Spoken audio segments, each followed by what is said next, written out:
Marbs here.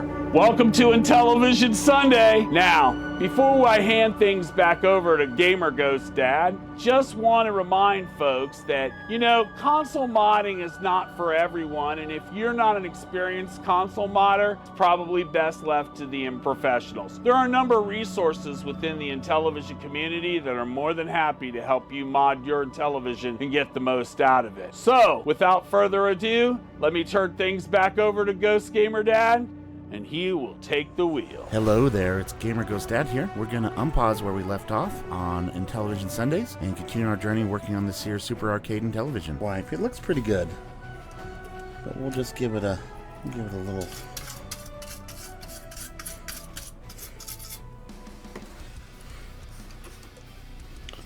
wipe here. The nice thing about the Intellivision ones, let's see, we have another one of these. This one doesn't seem to get as hot as the others. The nice thing about these Intellivision ones, though, since they do have that shielding, they tend to stay pretty darn clean. Yeah, that looks really nice.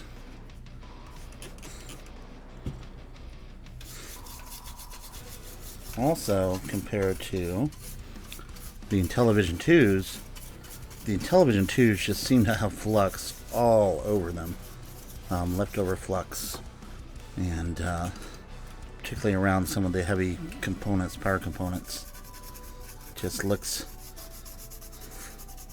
rather nasty. Alright. So one thing I was debating on waiting on, but since we do have the soldering iron out, let's take a look at removing the RF modulator. So that piece is right here. Let me get the cutter that I like to use. You'll see there are 4 connectors going into it. We have the audio, the video, 12 volts, and then the channel changer. I think that the second one is actually the channel selection that goes to that connector. What I would suggest is, just so you can test this again if you ever need to, don't cut it flush.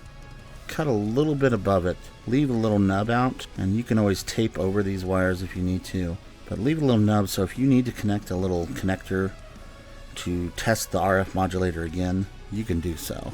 So I'm going to cut kind of in the middle here.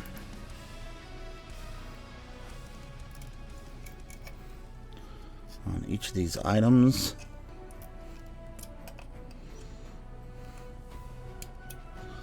And that disconnects the actual wires to the board. Now, the fun part, we have 4 pieces here that have been twisted, so you can think of it as a piece that looks like this, and it's been twisted on the top to latch onto the bottom, and then it has a large amount of solder that is really fun to get off, much like the sides. Let's heat this up so we can get to it to the point where we can, oops,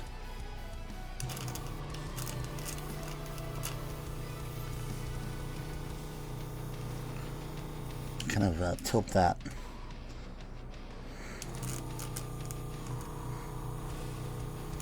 I cannot say enough how extremely worth it this desoldering gun is.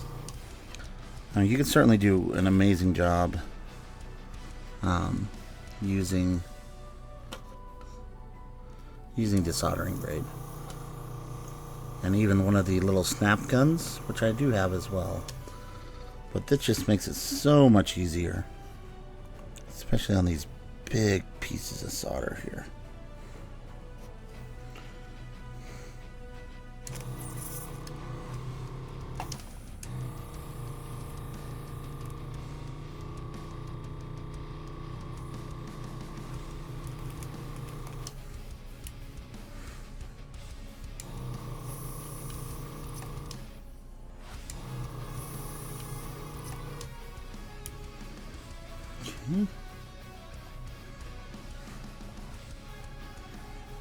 Patience is the key. let things heat up and then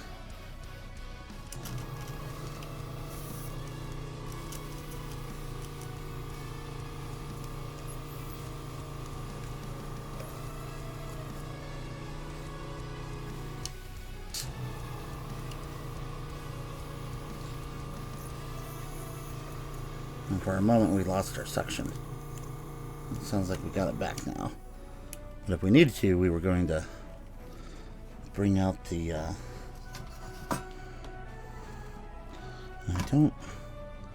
I really hate undoing anything that was placed on the original console, but I really don't want to create a burny smell here either, so I'm going to kind of scratch that away a little bit here.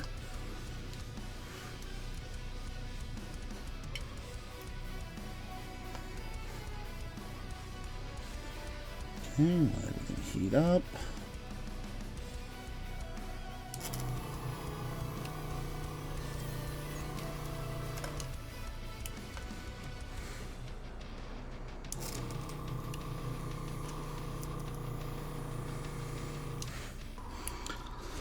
I think this one's really good. You can see this open space and where this has been twisted around it. So what we're going to do next, I think we've got enough solder off, is we're going to take our tool, we're just going to break off the point or twist the point so it's straight with that hole. Same with this one. And then these, I tend to just go back and forth. In some cases, I'll just snip them off completely. So, at this point,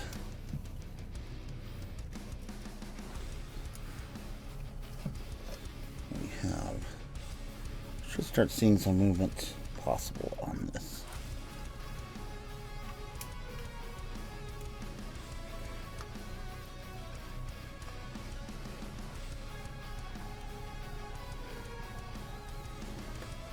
Main thing,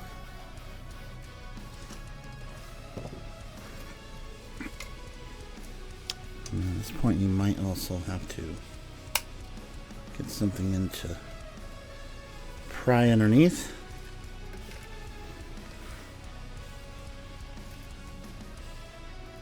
Shouldn't we? See, that one looks pretty good.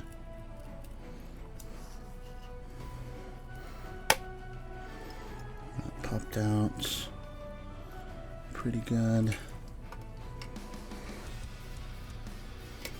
That one popped out pretty good too. So now it's just the back here that we need to get. All right.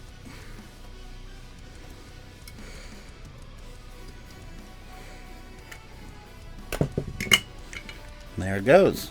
Okay. So again, you can see how that kind of worked. You have these little legs, and they were just twisted and then soldered on all over.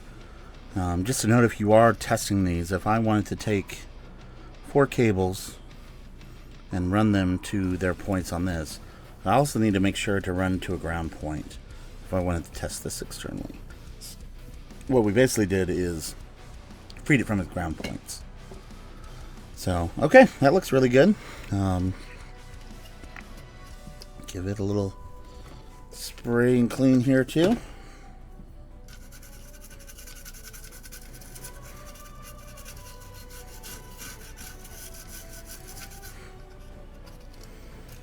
Same way on the back.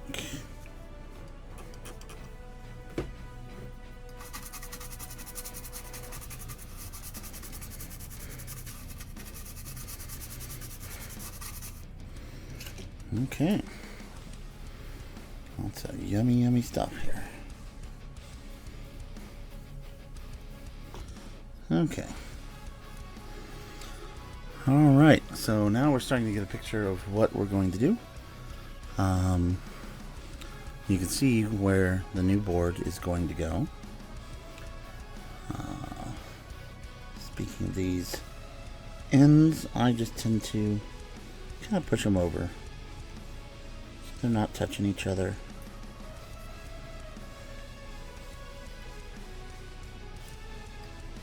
But they're there if we need them. And sometimes you do. So, at the worst case, if you did cut them flush, you can always desolder those points and just put in some new wire. No big deal. Alright. Well, at this point, I think we're ready to move on to soldering the new components, the new caps on. So let me get set up for that, clean things up a little bit in terms of my surface area, and we'll get started on that next.